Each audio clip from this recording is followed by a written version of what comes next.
भौतिक एवं रासायनिक अधिशोषण में अंतर। भौतिक एवं रासायनिक अधिशोषण में अंतर। भौतिक अधिशोषण में पहला, यह विशिष्ट नहीं होते हैं।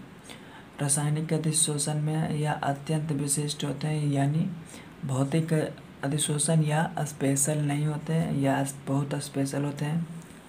दूसरा है अंतर, भौतिक अधिशोषण यह कमज़ोर बॉन्डर वॉल द्वारा जुड़ा होता है।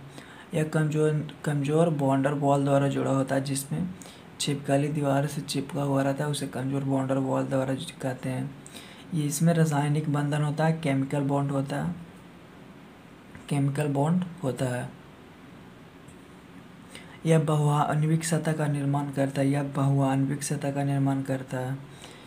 यह एकाण्विक सतह बनाती है, यह एकाण्विक सतह बनाती है, यह एकाण्विक सतह बनाती है, यह एकाण्विक सतह बनाती है। यह कम ताप पर संपन्न होता है, यह कम टेम्परेचर पर ख़त्म हो जाता है तथा ताप में वृद्धि के साथ घटता है। अगर ताप बढ़ाएंगे तो भौतिक अधिशोषण घटेगा। यह उच्च ताप पर सुगमता से होता है, यह हाई टेम्परेचर पर भौतिक रासायनिक अधिशोषण होता है। अधिशोषक लास्ट अंतर, अधिशोषक का क्षेत्रफल बढ़ने पर अवशोषण बढ़ता है।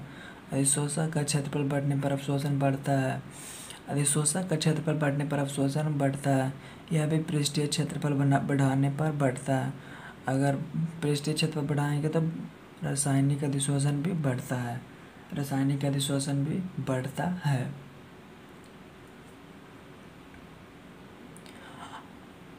अगला टॉपिक है अधिशोषण को प्रभावित करने वाला कारक। अधिशोषण को प्रभावित करने वाला कारक। अधिशोष की प्रकृति। अधिशोषण की प्रक्रिया अधिशोष के प्रकृति पर निर्भर करती है। अधिशोष किसे कहते हैं? तो अधिशोष से यानी वह पदार्थ जो ठोस या द्रव के सतह पर सांद्रित होता है, ठोस या द्रव की सतह पर सांद्रित होता है। तो हाइड्रोजन गैस लोहे की अपेक्षा प्लैटिनम की सतह पर ज़्यादा अवशोषित होता है। हाइड्रोजन गैस जो है लोहे की अपेक्षा प्लैटिनम की सतह पर ज़्यादा अवशोषित होता है। लोहे की अपेक्षा प्लैटिनम पर ज़्यादा अवशोषित होता है। तो यह हो गया अधिशोष की प्रकृति पर। अधिशोषण को प्रभावित करने वाला कारक पहला अधिशोष की प्रकृति पर। दूसरा अधिशोषक की प्रकृति। अधिशोषण की मात्रा अधिशोषक की प्रकृति पर निर्भर करती है। समान ताप पर समान गैस का विभिन्न अधिशोषकों पर अधिशोषण भिन्न होता है। अधिशोषक यानी वह पदार्थ जिसके पृष्ठ पर आकर अन्य पदार्थ सांद्रित होता है, जिसके पृष्ठ पर आकर अन्य पदार्थ सांद्रित होता है। जैसे में तांबा के ऊपर दूसरे पदार्थ आकर सांद्रित होता है, तो उसे हम लोग अधिशोषक कहते हैं। तो अधिशोषक की प्रकृति पर अधिशोषण को प्रभावित करने वाला कारक हो जाएगा दूसरा अधिशोषक की प्रकृति। तो देखते हैं हम लोग। एक्टिवेटेड चारकोल ऑक्सीजन गैस की अपेक्षा सल्फर डाइऑक्साइड पर ज़्यादा चिपकता है। चारकोल जो है ऑक्सीजन गैस की अपेक्षा सल्फर डाइऑक्साइड गैस पर ज़्यादा चिपकता है। सल्फर डाइऑक्साइड पर ज़्यादा चिपकता है। सल्फर डाइऑक्साइड पर ज़्यादा चिपकता है। अब पृष्ठ क्षेत्रफल पर। अधिशोषण को प्रभावित करने वाला कारक में तीसरा पृष्ठ क्षेत्रफल। पृष्ठ क्षेत्रफल सरफेस एरिया। पृष्ठ क्षेत्रफल बढ़ाने पर अधिशोषण बढ़ता है। जैसे चूर्ण के रूप में यानी पाउडर के रूप में उत्प्रेरक एक अच्छा अवशोषक होता है। पाउडर एक अच्छा अवशोषक होता है। अब चौथा के पहला अधिशोषण को प्रभावित करने वाला कारक में भौतिक अधिशोषण में दाब बढ़ाने पर अधिशोषण बढ़ता है, यानी जब हम प्रेशर को बढ़ाएंगे, जब हम लोग प्रेशर को बढ़ाएंगे, प्रेशर को हम लोग जब बढ़ाएंगे तो अधिशोषण की मात्रा बढ़ेगी। x/m को अधिशोषण की मात्रा से सूचित किया जाता है। x/m को अधिशोषण की मात्रा से सूचित किया जाता है। देखिए अधिशोषण बढ़ रहा है, अधिशोषण बढ़ेगा। दूसरा में इसका दूसरा केस है जबकि रासायनिक अधिशोषण में दाब बढ़ाने पर अधिशोषण बढ़ता है फिर नियत हो जाता है। ये तो भौतिक अधिशोषण में दाब प्रेशर बढ़ाएंगे तो अधिशोषण बढ़ेगा, बट केमिकल अधिशोषण यानी रासायनिक अधिशोषण में दाब बढ़ाएंगे तो पहले तो बढ़ेगा, देखिए प्रेशर को हम लोग बढ़ा रहे हैं तो अधिशोषण की मात्रा बढ़ेगा, फिर यहाँ से कांस्टेंट यानी नियत हो जाएगा, कांस्टेंट यानी नियत हो जाता है। जबकि दूसरा केस ये, जबकि रासायनिक अधिशोषण में दाब बढ़ाने पर अधिशोषण बढ़ता है फिर नियत हो जाता है, अधिशोषण को प्रभावित करने वाला कारक। जब प्रेशर को बढ़ा रहा है तो अधिशोषण की मात्रा पहले बढ़ेगी फिर कांस्टेंट हो जाती है। अब आता है ताप का प्रभाव, इफेक्ट ऑफ टेम्परेचर। ताप का प्रभाव, effect of temperature. Effect of temperature, भौतिक अधिशोषण में ताप बढ़ाने पर अधिशोषण घटता है, जबकि रासायनिक अधिशोषण में ताप बढ़ाने पर अधिशोषण बढ़ता है। ताप बढ़ाने पर पहला बढ़े, भौतिक अधिशोषण में ताप बढ़ाएंगे तो अधिशोषण घटेगा। यहाँ पे टेम्परेचर जब बढ़ा रहे हैं पहला में भौतिक अधिशोषण तो वो घट रहा है, ये इधर से आ रहा है ऊपर से नीचे घट रहा है, अधिशोषण की मात्रा घटती है। जबकि रासायनिक अधिशोषण में हम लोग अगर इसमें ताप बढ़ाएंगे, ताप को जब इधर से हम लोग बढ़ाएंगे तो अधिशोषण की मात्रा बढ़ेगा। रासायनिक अधिशोषण में ताप बढ़ाने पर अधिशोषण बढ़ता है, और भौतिक अधिशोषण में ताप बढ़ाएंगे तो अधिशोषण घटता है। ये हमारा पांचवा हो गया। अब है शोषण। शोषण यानी जॉब्सन, वह प्रक्रिया जिसमें अधिशोषण तथा अवशोषण दोनों साथ साथ होता है, शोषण कहलाता है। वह प्रक्रिया जिसमें अधिशोषण तथा अवशोषण दोनों साथ साथ होता है, अवशोषण कहलाता है, शोषण कहलाता है। जैसे चारकोल द्वारा हाइड्रोजन गैस पहले पृष्ठ पर सांद्रित होता है, चारकोल द्वारा हाइड्रोजन गैस पहले पृष्ठ पर सांद्रित होता है, जो अधिशोषण है। कुछ समय पश्चात हाइड्रोजन मंद गति से चारकोल का स्थूल में प्रवेश करता है, अतः यह अवशोषण है।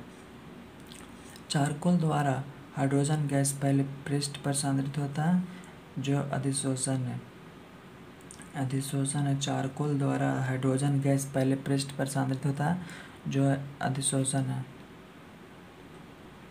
अधिशोषण किसे कहते हैं? ठोस या द्रव के सतह पर गैस अणु का अवशोषण अधिशोषण कहलाता है। चूँकि चारकोल एक तरह से ठोस हो गया और हाइड्रोजन गैस तो बोल ही दिया, तो चारकोल के सतह पर हाइड्रोजन गैस सांद्रित होता है तो वो अधिशोषण है। कुछ समय पश्चात हाइड्रोजन मंद गति से चारकोल का स्थूल में प्रवेश कर पाता है, अतः यह अवशोषण है। कुछ देरी बाद हाइड्रोजन जो होता है वो चारकोल के अंदर प्रवेश कर जाता है तो वो अवशोषण है, तो वो अवशोषण है। हाँ, अगला टॉपिक हमारा विशोषण यानी डिजॉर्प्शन। किसी अधिशोष्य पदार्थ को उसके पृष्ठ से हटाने की प्रक्रिया को विशोषण कहा जाता है। अधिशोष्य पदार्थ को उसके पृष्ठ से हटाने की प्रक्रिया को विशोषण यानी किसी अधिशोष्य पदार्थ को उसके पृष्ठ से हटाने की प्रक्रिया को विशोषण कहा जाता है। अधिशोष्य हम लोग किसे कहते हैं? तो वह पदार्थ जो ठोस या द्रव के सतह पर सांद्रित होता है यानी गैस। विशोषण यानी अधिशोष्य पदार्थ को उसके पृष्ठ से हटा देंगे तो विशोषण कहलाएगा। अब हमारा टॉपिक है उत्प्रेरण। वे रासायनिक पदार्थ जो अभिक्रिया की दर को बढ़ाता या घटाता है उसे उत्प्रेरक कहते हैं। यह घटना उत्प्रेरण कहलाता है। वे रासायनिक पदार्थ जो अभिक्रिया की दर को बढ़ाता या घटाता है उत्प्रेरक कहलाता है। यह घटना उत्प्रेरण कहलाता है। उत्प्रेरण के प्रकार, पहला होमोजीनियस कैटालाइज यानी समआंगी उत्प्रेरण, दूसरा हेटेरोजीनियस कैटालाइज विषमांगी उत्प्रेरण। पहला समआंगी उत्प्रेरण। तो यदि अभिकारक तथा उत्प्रेरक दोनों एक ही अवस्था में हो तो ऐसे उत्प्रेरण को समआंगी उत्प्रेरण कहते हैं। C12H22O11 जिसे चीनी भी कहते हैं, चीनी प्लस H2O लिक्विड है, जल चूँकि H2 है तो ये हो गया अभिकारक, और HCl हाइड्रोक्लोरिक अम्ल ये भी लिक्विड है। दोनों को जब मिलेगा तो बनेगा ग्लूकोज और फ्रैक्टोज में टूट जाएगा। C6H12O6 प्लस C6H12O6 चीनी और ग्लूकोज में इधर टूट जाएगा, अति ग्लूकोज और फ्रैक्टोज में टूट जाएगा। अब यही है CH3COO2H5 एथिल एथनोएट भी इसे बोल सकते हैं, प्लस में H2O जब इसे जल अपघटन कराएंगे HCl की उपस्थिति में, तो देखिए यहाँ पे अभिकारक भी लिक्विड है और उत्प्रेरक भी लिक्विड है। तो जब इसे करेंगे तो एसिटिक अम्ल प्लस एथेनॉल देता है। एसिटिक अम्ल प्लस एथेनॉल देता है समांगी उत्प्रेरण। अब विषमांगी उत्प्रेरण, यदि अभिकारक तथा उत्प्रेरक दोनों अलग अलग अवस्था में हो तो ऐसे उत्प्रेरण को विषमांगी उत्प्रेरण कहते हैं। नाइट्रोजन गैस है प्लस 3H2 भी गैस है, ये तो अभिकारक हो गया, पर जो अभिक्रिया को बढ़ाता है, अभिक्रिया जो उत्प्रेरक कम करता है Fe, वो सॉलिड है। तो ये हो गया विषमांगी उत्प्रेरण, दोनों मिल के बनाता है ammonia 2NH3। C2H4 plus H2 दोनों तो गैस है, बट निकल है जो सॉलिड है, तो बनता है बेंजीन।